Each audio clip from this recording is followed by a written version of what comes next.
Thank you అండి.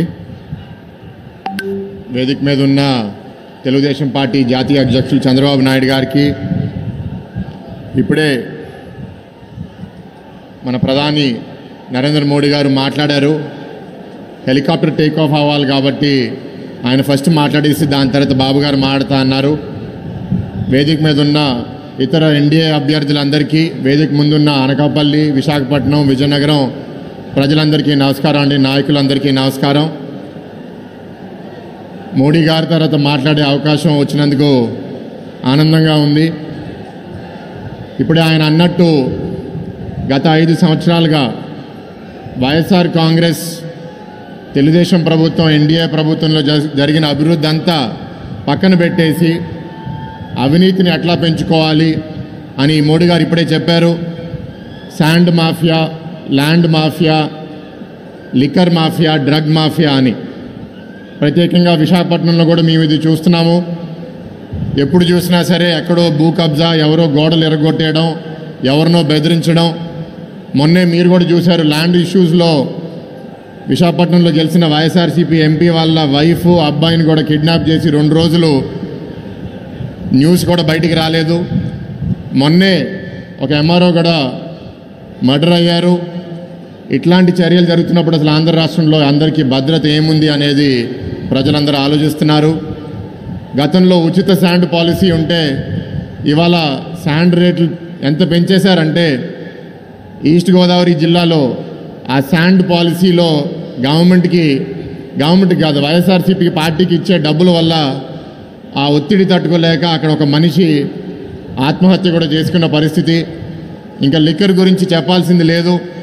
మద్యపాన నిషేధం చేయకుండా గవర్నమెంట్ ఎలక్షన్స్ మళ్ళీ రానన్న వైఎస్ఆర్సీపీ పార్టీ 2019లో మద్యం మీద ఆదాయం 7,000 కోట్లు ఉంటే అది తగ్గించడం పక్కన పెడితే ఈ 5 సంవత్సరాల్లో దాన్ని 4 రేట్లు పెంచేసింది. ఇంచుమించు ఈ సంవత్సరం మద్యం మీద ఆదాయం 25,000 కోట్లు ఉందంటే మీ అందరూ ఒకసారి ఆలోచించండి. మీ అందరి రక్తం వైఎస్ఆర్సీపీ కాంగ్రెస్ పీల్చేస్తుంది. అదైనా మంచి క్వాలిటీ లిక్కర్ అయితే పర్లేదు, నాసి రకం లిక్కరు వాళ్ళకి అనుకూలంగా ఉన్న వాళ్ళందరూ డిస్టిలరీస్ టేక్ ఓవర్ చేసుకుని 5 సంవత్సరాల కోసం మనందరం టెక్నాలజీ పెరిగి కోవిడ్ తర్వాత యూపీఐ, ఫోన్పే, గూగుల్ పే ఇవన్నీ వాడుతుంటే 5 సంవత్సరాల కోసం లిక్కర్ షాపుల్లో క్యాష్ తప్ప ఏమీ తీసుకోలేదు. క్యాష్ ఎందుకు తీసుకుంటున్నారంటే క్యాష్లో ఒక ట్రేస్ ఉండదు. వాళ్ళు అమ్మే 10 డబ్బాలు దాంట్లో 2-3 డబ్బాల్లో బార్ కోడ్ ఉండదు, ఎక్సైజ్ డిపార్ట్మెంట్కి కోడ్ ఉండదు. అది అమ్మడం వల్ల ₹1 పన్ను కూడా రాష్ట్రానికి రాదు. ఆ డబ్బులంతా వాళ్ళ జేబు లోపలికి వెళ్ళిపోతాయి.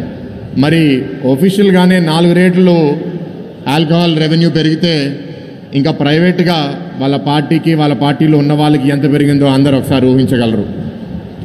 ఇంకా గంజాయికి వస్తే 2014 నుంచి 19లో కొండ ప్రాంతాల్లో అక్కడ ఒక దారి చూపించాలి అని అరకు కాఫీ అనే బ్రాండ్ని చంద్రబాబు నాయుడు గారు పాపులర్ చేసి ప్రపంచవ్యాప్తంగా తీసుకెళ్తే 19 తర్వాత కాఫీ అనేది పూర్తిగా మర్చిపోయారు. నాకు వచ్చే సమాచారాల ప్రకారం అక్కడ చాలా ప్రాంతాల్లో గంజాయి పండిస్తున్నారు. ఆ గంజాయి కూడా ఇవాళ విశాఖపట్నంలో వీధికి ఎంటర్ అయిపోయింది. ప్రత్యేకంగా యువత దాంతో చాలా దెబ్బపడుతున్నారు. నేను చాలా వీధులకి ఇవాళ విశాఖపట్నంలో తిరుగుతుంటే మాకు సీసీటీవీ కెమెరాలు కావాలని, వీధి లైట్లు కావాలని అడుగుతున్నారు. ఎందుకు అని అడిగితే ఈ గంజాయి మద్యం ప్రభావం వల్ల బ్లేడ్ బ్యాచ్లు, దొంగలు ఎక్కువ తయారవుతున్నారు, మహిళలకి, పిల్లలకి భద్రత లేదంటే విశాఖపట్నం ఎంత ప్రశాంతంగా ఉండేది, ఇప్పుడు ఇట్లా ఉందని విని నాకు చాలా బాధ కలుగుతుంది. మోడీ గారు అన్నారు కేంద్ర ప్రభుత్వం ప్రాజెక్టులు చాలా ఇక్కడ పూర్తి చేశారు, హైవేలు, సెంట్రల్ గవర్నమెంట్ ఇన్స్టిట్యూషన్స్. ఇక్కడ ఎన్టీఆర్, సుజలా శ్రవంతి, పోలవరంకి ఎట్లా వాళ్ళు మద్దతు పలికారో భవిష్యత్తులో కూడా ఎన్డీఏ సపోర్ట్తో పోలవరాన్ని తప్పకుండా పూర్తి చేస్తాము. పోలవరం జలాలు ఇక్కడ తాగు, సాగు, పారిశ్రామిక అవసరాల కోసం లెఫ్ట్ కెనాల్ ద్వారా తప్పకుండా చంద్రబాబు నాయుడు గారి నాయకత్వంలో ఈ రాష్ట్రంలో తీసుకొస్తాము. మీ అందరికి మద్దతు కోరుతున్నాము. మీ అందరు ఓటు ద్వారా మళ్ళీ రాష్ట్రాన్ని దారి లోపలికి తీసుకుని రావాలి. మా అభ్యర్థులందరూ ఇక్కడ ఇందాకే మోడీ గారు పరిచయం చేశారు. Thank you sir. ఎంపీలు, ఎమ్మెల్యేలు అందరినీ మీరు ఎప్పుడైతే గెలిపించగలుగుతారో మా సమస్యలన్నీ, అది రైల్వే జోన్ అవనివ్వండి, విశాఖ స్టీల్ ప్లాంట్ ప్రైవేటీకరణ అవ్వకుండా ఆపడం అవనివ్వండి, ఇక్కడ రాష్ట్రంలో 20 లక్షల ఉద్యోగాలు సృష్టించడం అవనివ్వండి, మా మేనిఫెస్టో పూర్తిగా అమలు చేయడం అవనివ్వండి, ఇవన్నీ తప్పకుండా చంద్రబాబు నాయుడు గారు, పవన్ కళ్యాణ్ గారి నాయకత్వంలో రాష్ట్రంలో అండ్ కేంద్రంలో మోడీ గారి ప్రభుత్వం సహాయంతో మేము పూర్తి చేస్తామని పూర్తి నమ్మకంతో మీ ముందుకు ఇవాళ వస్తున్నాము. మీ అందరూ మమ్మల్ని దీవించవలసిందిగా కోరుకుంటూ మీ సెలవు తీసుకుంటున్నాను. Thank you.